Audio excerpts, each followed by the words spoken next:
There have been dozens of political rallies at Madison Square Gardens, dozens on the Democrat side. Like people on X were like, and here's Jimmy Carter, and here's at a Nazi Bill rally. Clinton, and here's wait a second. Actually, it looks like every presidential candidate has done on the Democrat side has done a rally at Madison Square Gardens. Are they Nazis too? But what they're doing is they're preying on low information voters who aren't engaged actively on social media, who don't have the time to look through everything. Exactly.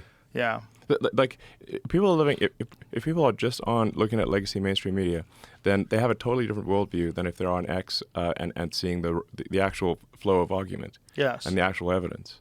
Well, what was the pushback? Like, what happened when you guys released the Twitter files? Because I think the Twitter files is probably one of the most important things in this age of information for understanding the influence that government has on social media and on discourse.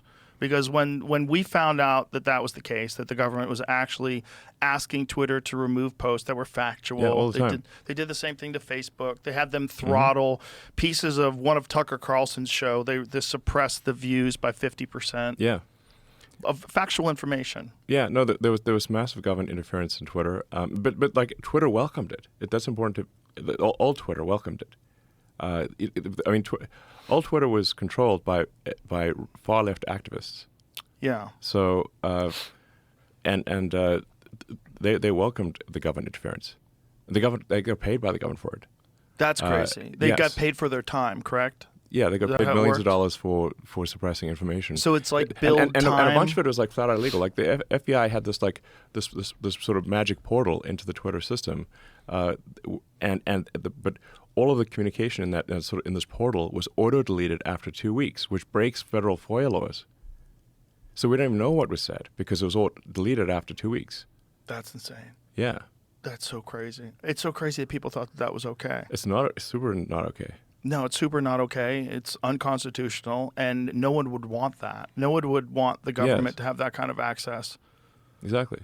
And what was the blowback like when all that stuff got released? Like, you had to anticipate that there was going to be problems when you released that. Like, what happened? Well, we got we did lose a lot of advertising dollars,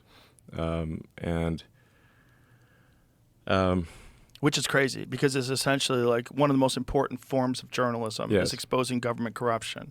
Yes. I mean, this is the weird thing. It's like the left used to be big on exposing government corruption, but once they control the government, they no longer want to expose the government corruption.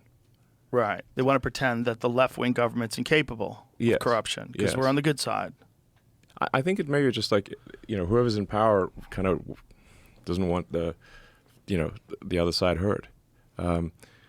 Because as you pointed out, like the left historically, up until, I don't know, maybe even 10 years ago or something like that, was the free speech party. And now it's the anti-free speech party.